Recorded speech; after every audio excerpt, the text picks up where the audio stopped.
बिस्मिल्लाहिर्रहमानिर्रहीम।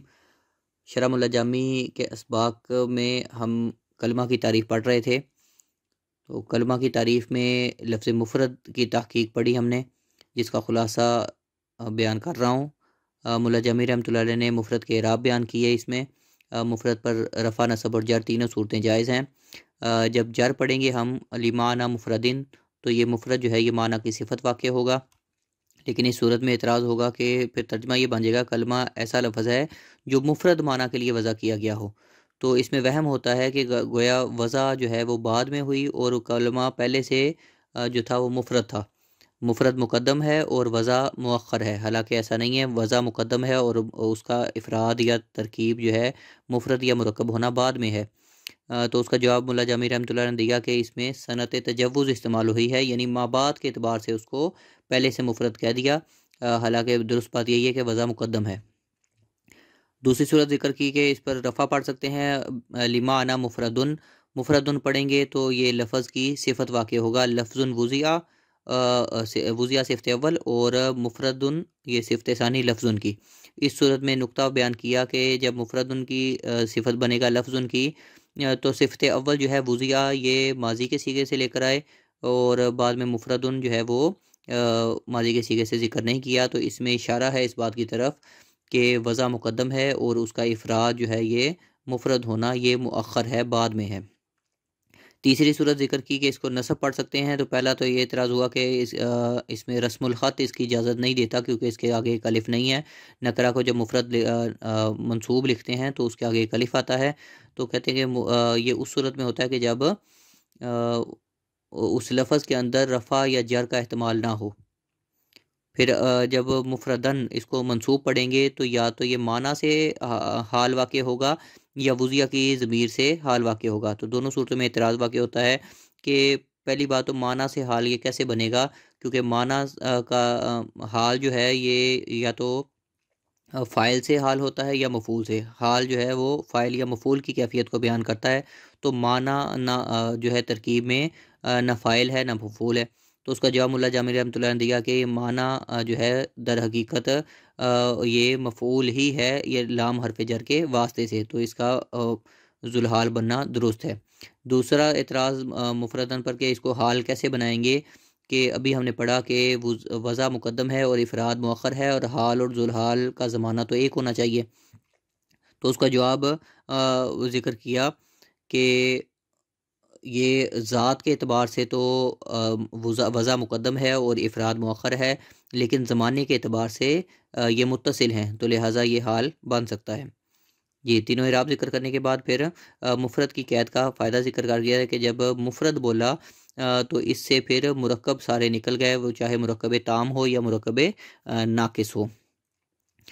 फिर आगे ज़िक्र कर दिया कि इसमें फिर जो अर्रजुल जैसे अल्फ़ाज़ हैं, अलिफ़ लाम और अर्रजुल, इसी तरह काइमतुन भी 2 चीज़ें हैं, क़याम कायम और आगे ता तस्निया की, तो वो इस मुफ़रद की कैद से निकल जाएँगे। इसी तरह अब्दुल्लाहि जब अलम वाक़या होगा या इस तरह के दूसरे अल्फ़ाज़, तो वो दाख़िल रहेंगे, क्योंकि अब्दुल्ला जब अलम है तो वो मुफ़रद है। हालाँकि उस पर तारीफ़ पर तबसरा किया मुल्ला जामी रहमतुल्लाह अलैह ने कि अर्रजुल वग़ैरह जो है वो दाख़िल रहने चाहिए थे और अब्दुल्ला जो है वो ख़ारिज होना चाहिए था। तो अगर इसके अक्स होता, यानी अब अर्रजुल वग़ैरह जो हैं इस तरह के अल्फ़ाज़ वो ख़ारिज हो गए तारीफ़ से, और अब्दुल्ला जैसे अल्फ़ाज़ जो हैं वो तारीफ़ में दाख़िल रहे। तो अगर इसके उलट होता तो ज़्यादा मुनासिब था।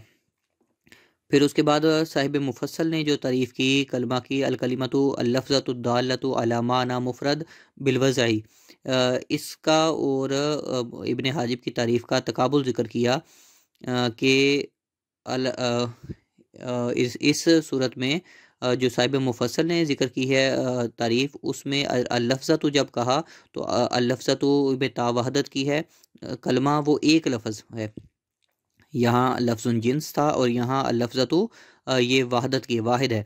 तो अब्दुल्ला जैसे अल्फ़ाज़ इससे ख़ारिज हो गए और फिर आखिर में जो है बिलवज़ई की कैद लगाई, तो इससे अर्रजुल जैसे अल्फ़ाज़ निकल गए। तो मुफ़स्सल की साहिब मुफ़स्सल की तारीफ़ पर तबसरा फ़रमाया कि अगर ये वज़ा की कैद ना लगाते तो ज़्यादा मुनासिब था, क्योंकि अद्दाल्लतु अल-लफ़्ज़तु कह दिया तो उससे अब्दुल्ला वगैरह खारिज हो गए, और अर्रजुल वगैरह खारिज नहीं होने चाहिए थे, अर्रजुल और काइमतुन और बसरियुन जैसे अल्फाज, तो वो वज़ा की कैसे खारिज हो गए। अर्रजुल और काइमतुन और बसरियुन जैसे अल्फाज जो हैं वो अगरचे दोनों तारीफ़ की रूह से खारिज तो हो गए कलमा की तारीफ़ से, लेकिन क्योंकि उस वो शिद्दत इम्तिज़ाज पाया जाता है, दोनों जो हैं अलिफ लाम और अर्रजुल ऐसे मिले हुए हैं कि गोया कि एक ही कलमा है, शुमार किए जाते हैं। तो जनाब वो उन पर इसलिए एक ही इराब दिया जाता है। फिर उसके बाद दलालत और वज़ा की क्या इन दोनों में तकाबुल एक और किया आखिर में, कि यहाँ साहिब इब्न हाजिर रहमतुल्लाह अलैह ने, साहिब काफ़िया ने वज़ा ज़िक्र किया और दलालत को ज़िक्र नहीं किया, और साहिब मुफस्सल अल्लामा ज़मख़शरी रहमतुल्लाह अलैह ने दलालत को भी ज़िक्र किया और वज़ा को भी ज़िक्र किया।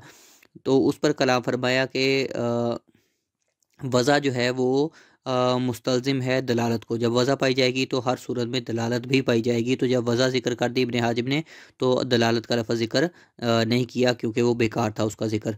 और दूसरी सूरत में अल्लामा ज़मख़शरी रहमतुल्लाह अलैह ने मुफ़स्सल में अल-लफ़्ज़तु दाल्लतु कहा। जब दलालत कहा तो दलालत जो है वो वज़ा को लाज़िम नहीं है, तो इसलिए आखिर में बिलवज़ई फिर कहना पड़ा, उसका ज़िक्र ज़रूरी था। तो ये सारे सबक का ख़ुलासा हुआ जो अल्लामा जाबी रहमतुल्लाह अलैह ने मुफ़रद की तहक़ीक़ फ़रमाई है, और इस तरह हमारी कलमा की तारीफ़ मुकम्मल हो गई। अस्सलामु अलैकुम व रहमतुल्लाहि व बरकातुहू।